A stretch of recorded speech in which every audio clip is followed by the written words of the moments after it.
Hello, I will be reading chapter 16 of James and the Giant Peach. And now the peach had broken out of the garden and was over the edge of the hill, rolling and bouncing down the steep slope at a terrific pace.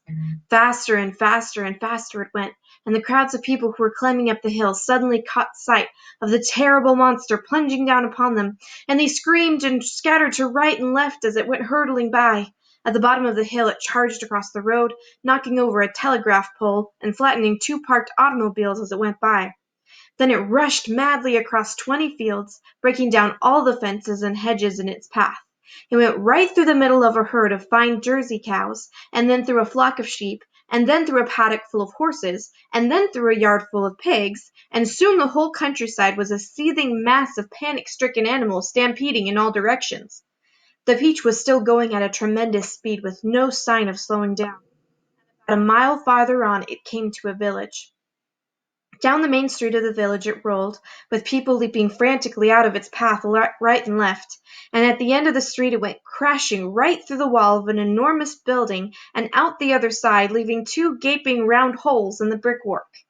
This building happened to be a famous factory where they made chocolate, and almost at once a great river of warm melted chocolate came pouring out of the holes in the factory wall. A minute later the brown sticky mess was flowing through every street in the village, oozing under the doors of houses and into people's shops and gardens. Children were wading in it up to their knees, and some were even trying to swim in it, and all of them were sucking it into their mouths in great greedy gulps and shrieking with joy. And here is a picture of the factory with the chocolate flowing out. But the peach rushed on across the countryside, on and on and on, leaving a trail of destruction in its wake. Cowsheds, stables, pigsties, barns, bungalows, hayricks, anything that got in its way went toppling over like a ninepin.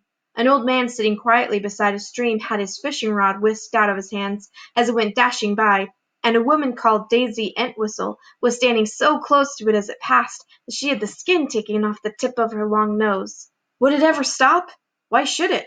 A round object will always keep on rolling as long as it's on a downhill slope, and in this case the land sloped downhill all the way until it reached the ocean.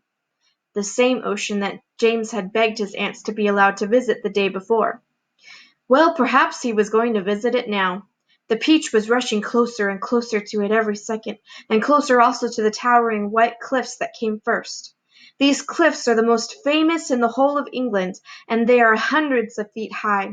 Below them the sea is deep and cold and hungry. Many ships have been swallowed up and lost forever on this part of the coast, and all the men who were in them as well. The peach was now only 100 yards away from the cliff, now 50, now 20, now 10, now 5, and when it reached the edge of the cliff it seemed to leap up into the sky and hang there suspended for a few seconds, still turning over and over in the air. Then it began to fall, down, down, down, down, down, smack! It hit the water with a colossal splash and sank like a stone. But a few seconds later it came up again, and this time up it stayed, floating serenely on the surface of the water. And that's the end of chapter 16.